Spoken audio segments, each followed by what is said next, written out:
Assalamualaikum warahmatullahi wabarakatuh. Berikut adalah presentasi untuk ATS mata kuliah kepabeanan eh, ekspor dan impor. Oke, untuk tugasnya sendiri seperti ini, kita mengambil case study untuk ekspor di bidangnya masing-masing. Eh, Kebetulan memang saya mendapatkan tugas di ekspor di bidang perikanan. Oke, dan saya mengambil contoh untuk ekspor ikan kakap beku. Oke, untuk prosedurnya tersendiri untuk ekspor ikan kakap beku ini yang pertama untuk persiapan awal ya kita tentunya pendaftaran perusahaan. Nah, pastikan perusahaan kita terdaftar sebagai eksportir resmi di instansi terkait seperti Kementerian Kelautan dan juga Perikanan di Indonesia.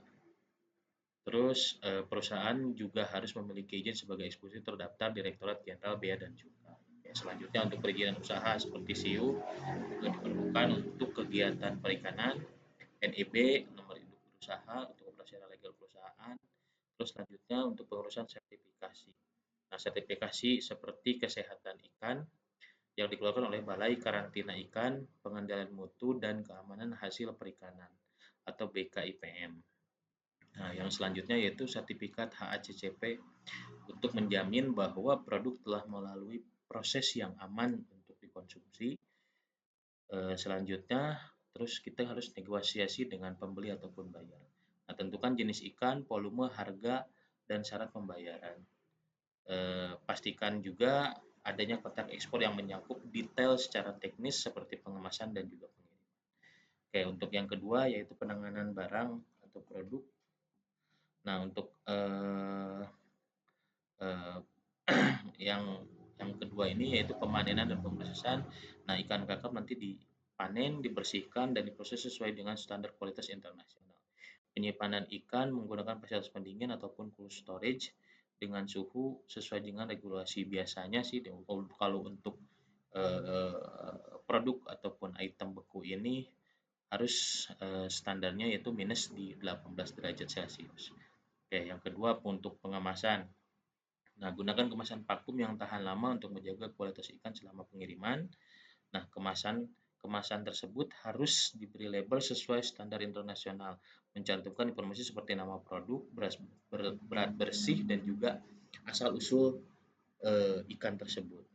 Yang ketiga, untuk infeksi karantina, nah ikan diperiksa oleh BKIPM untuk memastikan bebas dari penyakit dan memenuhi standar mutu. Nah, setelah selesai proses infeksi, BKIPM nantinya akan mengeluarkan sertifikat kesehatan ikan. Nah, yang ketiga yaitu untuk proses pengiriman. Nah, untuk proses pengiriman tersendiri yaitu di pengurusan dokumen seperti ada invoice, packing list, terus bill of lading ataupun airway bill ataupun AWB. Selanjutnya juga surat keberatan ekspor atau pemberitahuan ekspor barang ataupun PEB. Yang selanjutnya yaitu untuk pemilihan mode transportasi. Nah, ikan kakap biasanya diekspor menggunakan kontainer berpendingin atau pressure container melalui laut mau ataupun juga udara. Nah, selanjutnya yaitu untuk penyedia logistik yang memiliki pengalaman dan pengangkutan produk perishable ataupun tidak mudah rusak gitu. Ataupun mudah rusak. Sorry. Oke, yang selanjutnya untuk proses pelabuhan atau di bandara. Nah, kirim barang ke pelabuhan atau bandara dengan fasilitas cold chain. Gitu. Bea dan Cukai juga akan memeriksa dokumen dan barang sebelum memberikan izin muat. Nah, terakhir untuk penyelesaian ekspor yaitu di pembayaran, gunakan metode pembayaran yang disepakati seperti letter of credit, LC, ataupun telegraphic transfer ataupun TT. Nah, yang terakhir, konfirmasi ke penerima, buyer akan memberikan barang di negara tujuan jika sesuai spesifikasi pembayaran akhir yang akan dilakukan oleh si buyer. Oke, yang terakhir yaitu untuk regulasi yang harus dipatuhi. Yang pertama persyaratan negara tujuan.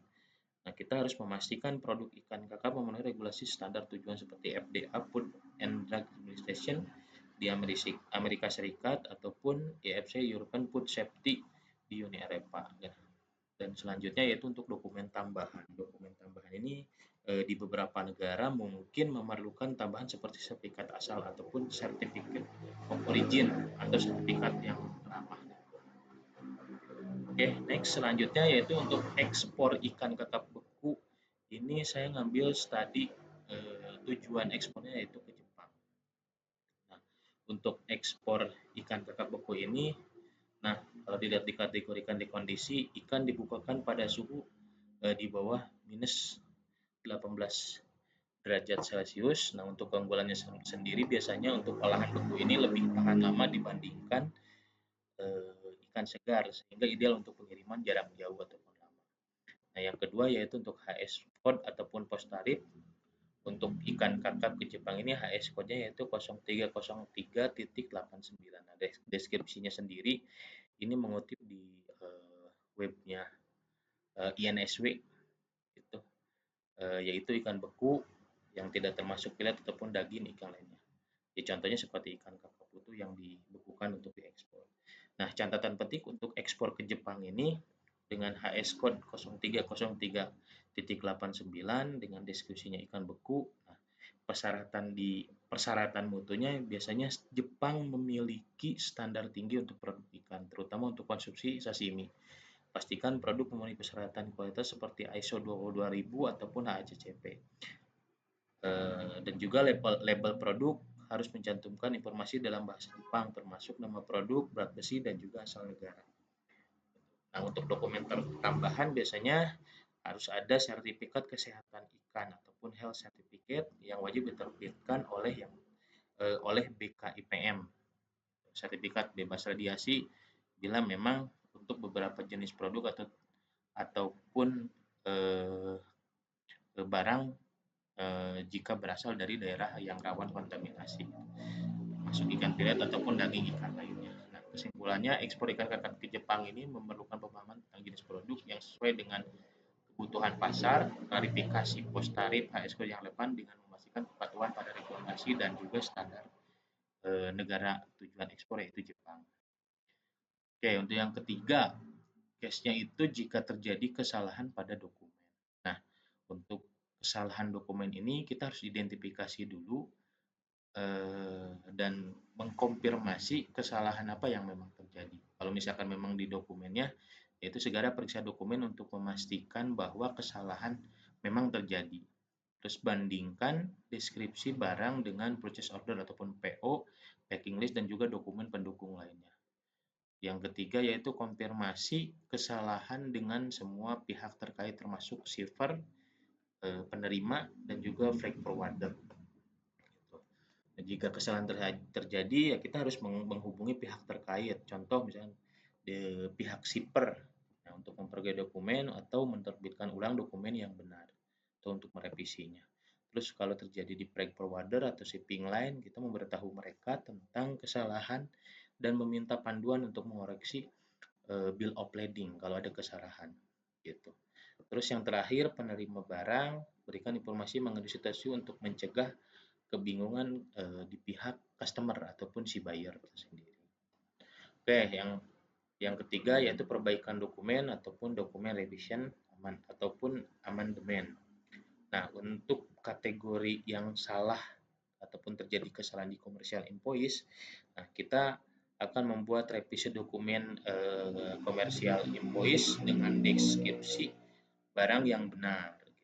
Berikan label revisi commercial invoice pada dokumen baru, terus pastikan revisi ini dikirim ke semua pihak yang memerlukan dokumen tersebut seperti bea cukai dan juga penerima ataupun buyer.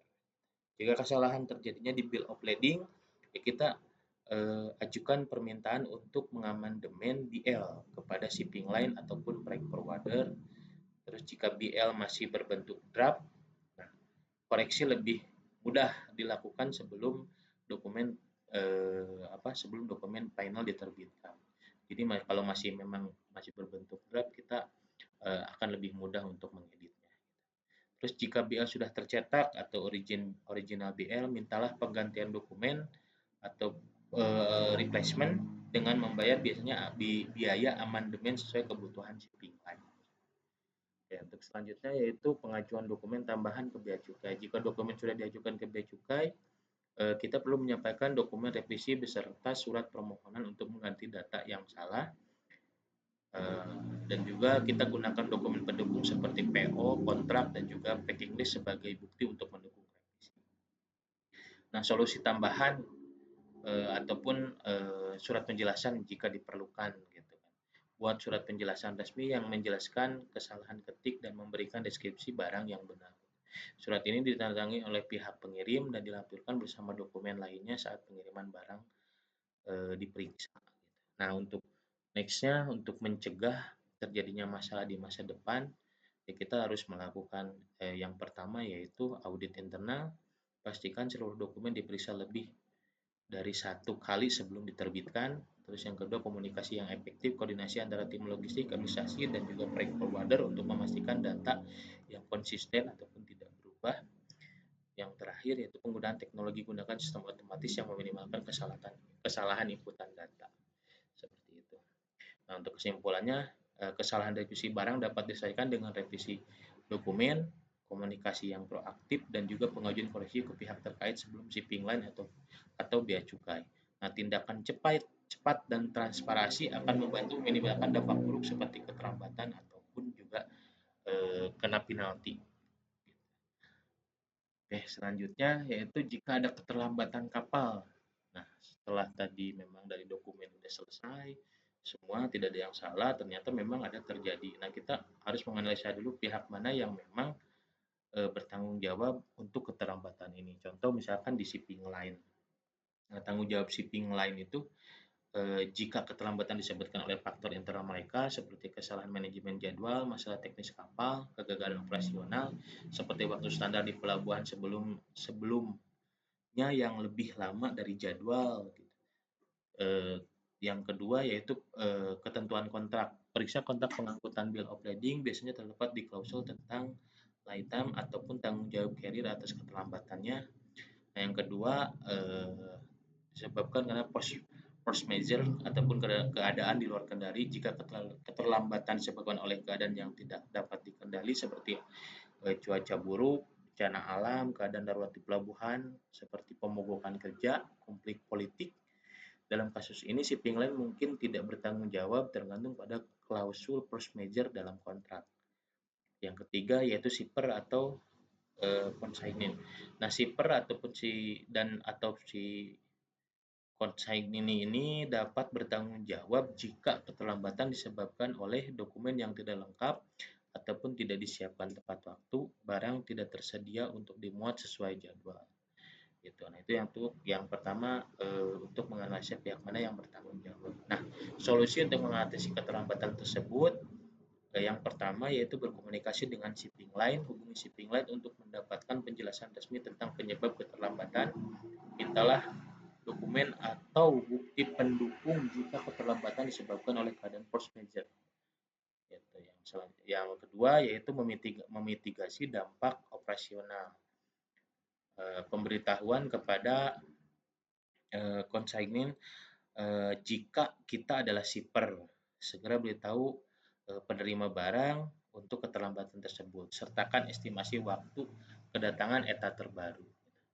Nah, terus yang kedua yaitu untuk pengaturan alternatif. Jika barang memang mendesak, pertimbangkan opsi lain seperti pengalihan pengiriman melalui moda transportasi lain jika memang itu memungkinkan untuk kita lakukan. Yang kedua yaitu untuk barang perishable, pastikan kondisi penyimpanan tetap terjaga, yaitu tadi kondisi case yang saya ambil yaitu kakak beku ya memang dipastikan keadaan barangnya bagus gitu ataupun terjaga. Terus yang selanjutnya untuk negosiasi kompensasi jika keterlambatan disebabkan oleh kesalahan shipping line, ajukan klaim kompensasi atas kerugian yang ditimbulkan seperti kerugian produksi ataupun biaya tambahan penyimpanan di pelabuhan. Nah, beberapa shipping line memberikan pengurangan biaya freight ataupun kompensasi lainnya dalam kasus keterlambatan. Terus yang selanjutnya pelaporan kerugian ke asuransi. Jika barang diasuransikan, laporkan potensi kerugian kepada perusahaan asuransi. Pastikan semua dokumen pendukung terkait keterlambatan juga tersedia. Oke, untuk yang selanjutnya yaitu pencegahan di masa yang akan datang supaya tidak ada keterlambatan. Nah, kita cek dulu di dalam klausul kontrak, pastikan kontrak pengangkutan mencakup komitmen jadwal yang lebih jelas, klausul force majeure yang adil, ketentuan kompensasi dalam kasus keterlambatan. Yang selanjutnya yaitu penggunaan teknologi. Gunakan sistem pelacakan real time untuk memonitor lokasi kapal dan juga memberikan pembaruan kepada semua pihak. Yang terakhir yaitu rencana kontingensi ataupun contingency plan. Buatlah rencana alternatif untuk menghadapi keterlambatan seperti penambahan stok buffer ataupun untuk kategori barang kritis. Jadi kesimpulannya, tanggung jawab keterlambatan tergantung pada penyebabnya dan klausul dalam kontrak. Jika keterlambatan disebabkan oleh shipping line, mereka dapat dimintai pertanggungjawaban, sementara prosedur biasanya membebaskan mereka dari kewajiban. Komunikasi yang cepat, mitigasi dampak, dan negosiasi kompensasi adalah langkah kunci untuk mengelola situasi tersebut. Oke, demikian presentasi untuk ATS di mata kuliah kepabeanan dan juga ekspor-impor. Terima kasih. Bila taufiq wal hidayah. Wassalamualaikum warahmatullahi wabarakatuh.